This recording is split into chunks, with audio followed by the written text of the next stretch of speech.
É com muita alegria que estamos juntos outra vez para aprendermos mais sobre as mulheres da Bíblia. São 181 nomes de mulheres que estão na Bíblia e nós estamos indo passo a passo para aprender mais com elas. E por que tudo isso? Porque elas construíram o mundo que nós vivemos hoje. Sim, também elas construíram o mundo que nós vivemos hoje. Elas estavam lá desde o início. E nós estamos fazendo essa série de vídeos a partir do livro Elas Falam Demais. Esse livro foi escrito por mim há algum tempo e eu quero agradecer desde já ao pastor Shirleito Nascimento pelo maravilhoso prefácio que ele fez. Um abraço, pastor Shirleito, você é muito precioso.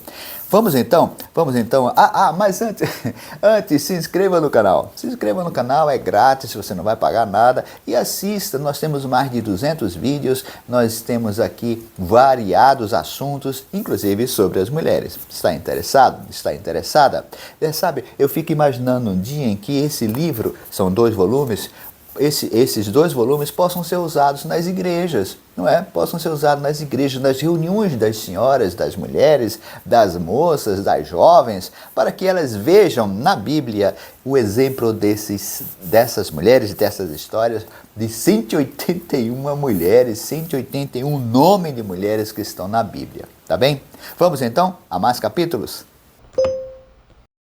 Uma verdadeira joia literária inundada de emoções e ensinamentos está nesses 11 primeiros versos de João, capítulo 8. Confira aí na sua Bíblia, João, capítulo 8, de 1 a 11. Uma joia preciosíssima. Embora esse texto esteja ausente em grande parte dos originais manuscritos que se tem conhecimento, essa história em nada diminui a maravilhosa ação de Jesus. Pelo contrário, reforça tão divino amor demonstrado pelo Nazareno, não somente em palavras, mas sobretudo em ações. Se lembra da história? Uma mulher é trazida a Jesus acusada de adultério. Somente ela adulterou sozinha? Isso não existe. Ela chegou diante de Jesus, trazida por homens que estavam acusando ela de adultério. Esse foi o seu primeiro silêncio. Essa mulher estava ali e não falou nada. A certeza de que nada do que ela dissesse alteraria a tragédia na qual ela estava. Aqueles homens trouxeram a mulher e colocaram-na diante de Jesus para que Jesus também a condenasse, porque na lei existia esta regra: aquele que fosse pego em adultério seria apedrejado, condenado à morte. Ou seja, aquela mulher literalmente já estava condenada à morte, ela já sabia disso e todos aqueles homens ali presentes sabiam disso, mas queriam testar a capacidade de Jesus. Um detalhe aqui não pode ser esquecido. Aqueles homens não se importavam em nada com a mulher, que para eles, como eu disse, já estava morta, faltando apenas a execução. Ela faz o seu segundo silêncio. Mortos não falam. João diz que eles insistiram muito, até que Jesus diz: aquele que dentre vocês estiver sem pecado, seja o primeiro a atirar a pedra nela. E em seu terceiro silêncio, a mulher expressa a imensa decepção. Eu acredito que ela deveria estar pensando assim: puxa, agora Jesus vai se levantar e vai dizer: não, ela não é adúltera, não, foi um engano, foi um equívoco e vamos perdoá-la. Não, Jesus não disse nada disso. Jesus incentivou o apedrejamento e disse: aquele que tiver sem pecado, sem erro nenhum, pegue uma pedra e jogue nela. Que decepção para aquela mulher. Mas ela não sabia o que viria depois.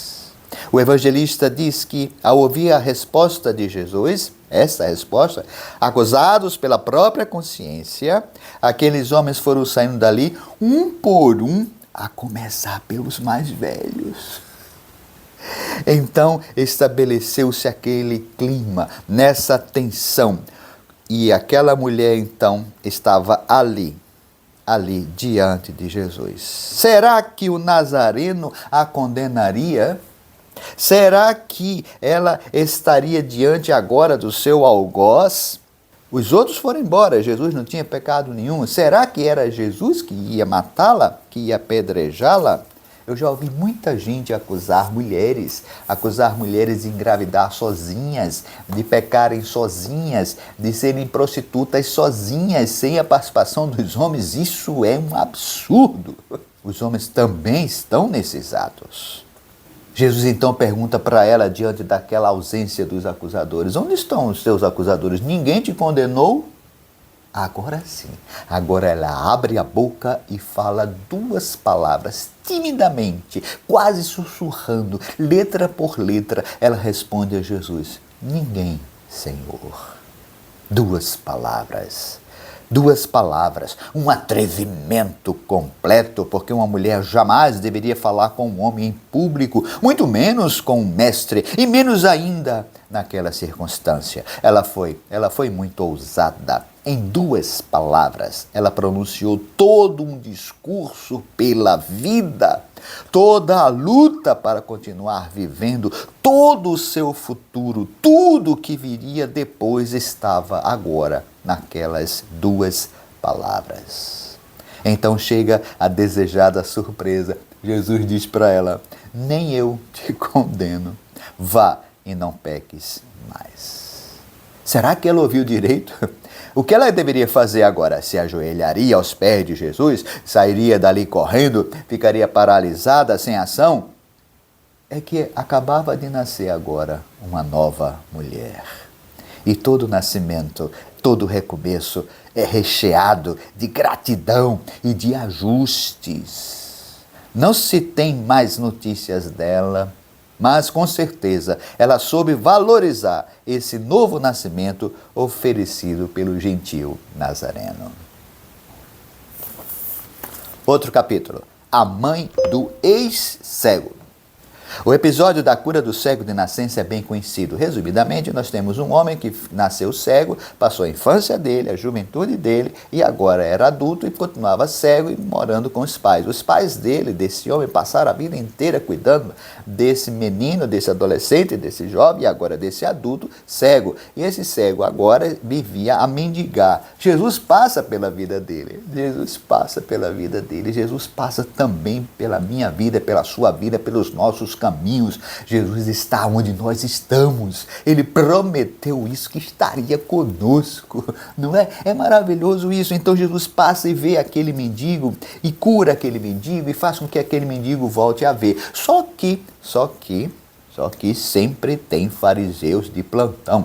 O fato é que aqueles fariseus de plantão procuraram os pais do cego e disseram para ele: como é que é essa história? O seu filho foi curado no sábado? Está errado, não pode, no sábado não pode.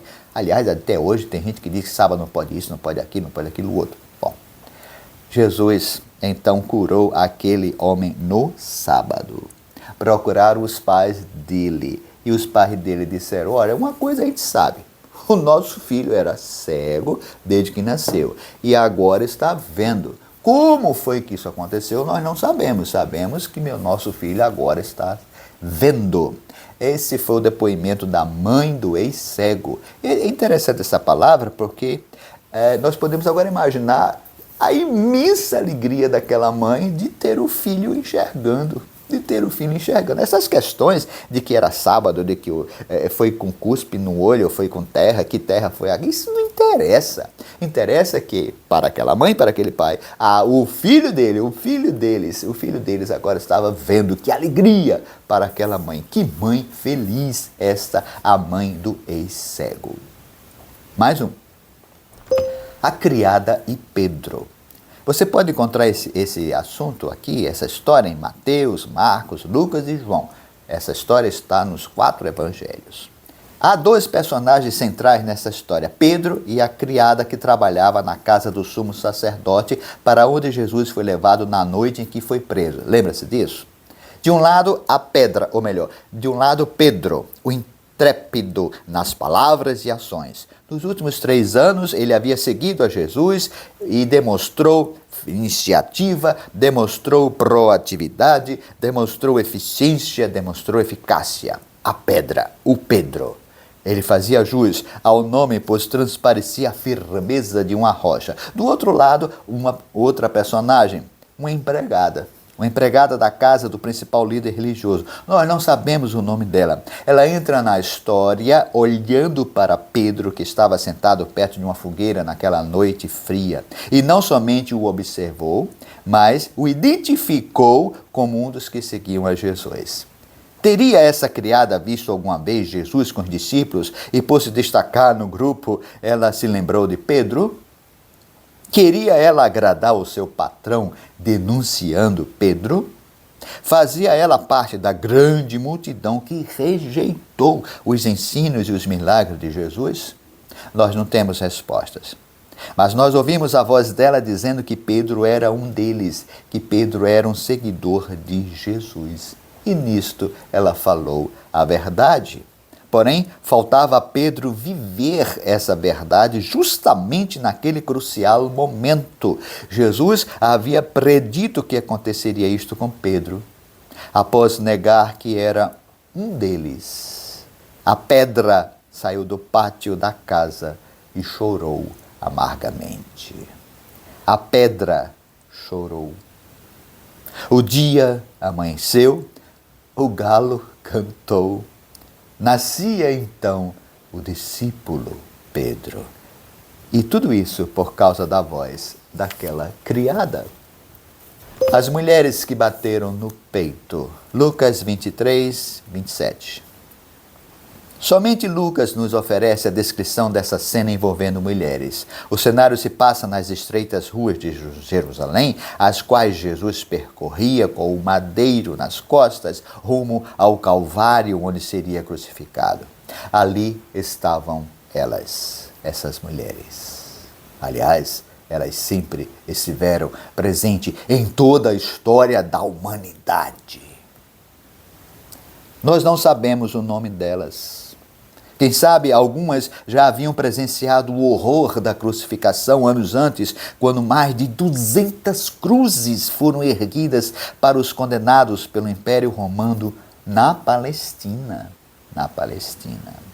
Outras estavam presenciando aquele martírio pela primeira vez. De uma forma ou de outra, o clima era de profundo lamento. E por que elas batiam no peito, lamentando aquele homem crucificado?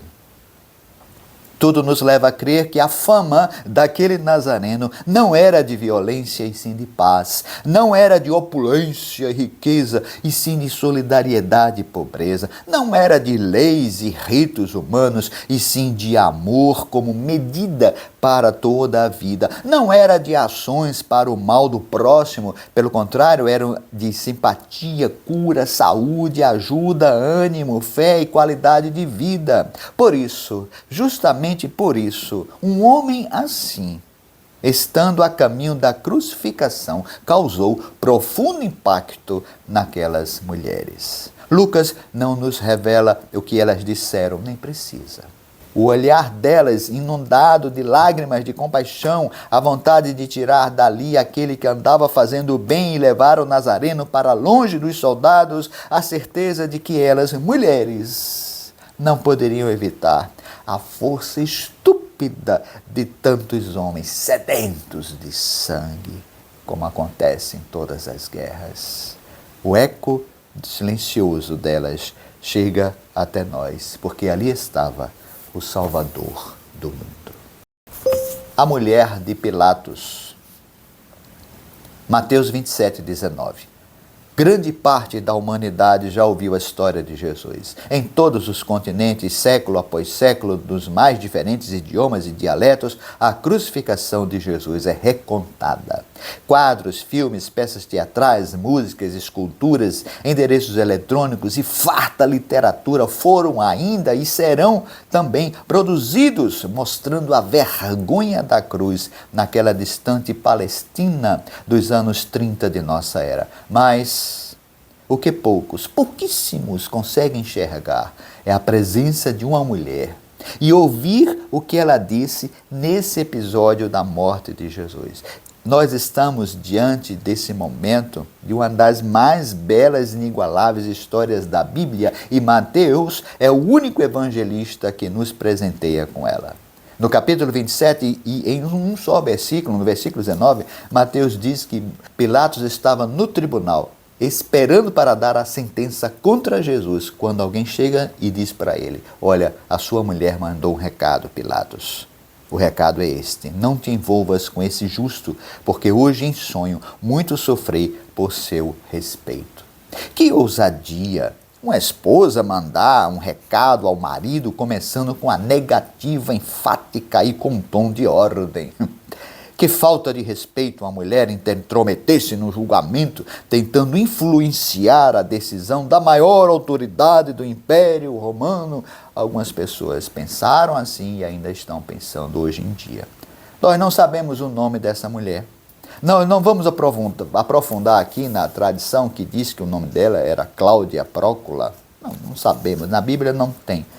Há também muitas outras interpretações sobre esse sonho dela. Foi um sonho diabólico, foi um sonho divino. Não nos interessa isso. Nós não queremos adentrar também na psicologia e nos seus ramos, muitos ramos que procuram esclarecer o que é o sonho. Não. O fato é que esse é o único relato bíblico de uma mulher que sonhou. E é também o único relato que diz que naquele terrível momento, quando Jesus estava para ser crucificado, alguém levantou a voz em favor dele. E foi uma mulher. Observe bem, nenhum homem naquele momento pronunciou-se para defender Jesus. Só a mulher, só uma mulher, a esposa de Pilatos. Leia sobre essa história, você vai gostar bastante. Próximo capítulo. As 4 Marias, Salomé, Joana e outras mulheres na crucificação. Você pode encontrar isso em Mateus, Marcos, Lucas e João. Na história da crucificação de Jesus, os evangelistas concordam especialmente num ponto: as mulheres estavam presentes. Sim, elas sempre estiveram presentes. Eu vou dizer isso o tempo todo: as mulheres sempre estiveram presentes na história da humanidade e estão presentes e vão estar presentes, sim. E não poderia ser diferente. Não poderia ser diferente. Elas estavam presentes, sim, na história de Jesus. Foram quase 3 anos de intenso ministério, Jesus andando de um lado para o outro, e ali estavam as mulheres.